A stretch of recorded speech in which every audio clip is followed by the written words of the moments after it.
يا مساء الخير على احلى متابعين لقناتي فرن الابداع.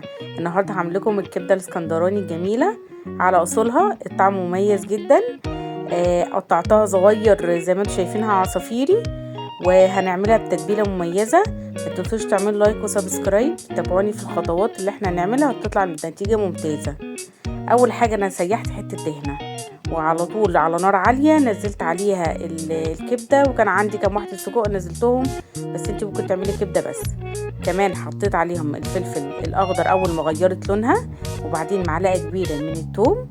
هحط التوابل بتاعتي ملح وفلفل كمون وشويه من الكزبره الناشفه. في حله تانية انا حطيت مكعب من الزبده عليه معلقتين من الزيت، وببدا اقلي بصلايه كبيره لان انا هعمل معاكم فريك طعمه في حته تانية.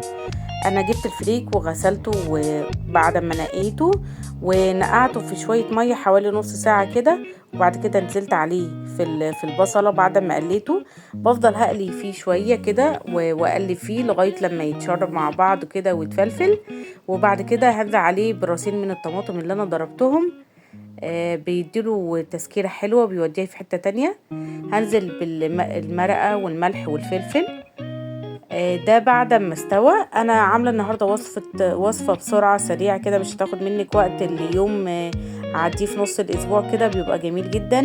تعملي فيه الكبده والفريك. الفريك طعمه حلو قوي ومميز. جربوه بجد، هيفرق معاكم في الطعم. والكبده كمان جميله جدا، مش هتاخد منك وقت خالص. ده المنظر بعد ما انا طلعتها. بتقدميها بالمنظر اللي انت عايزاه. انا حبيت بس اقدم معاها شويه ليمون. انا ما بعصرش ليمون وانا بشتغل فيها على النار، بحب اعصر ليمون بعد ما اخلص. ما تنسوش تعملوا لايك وسبسكرايب، وتابعوني في الوصفات اللي جايه.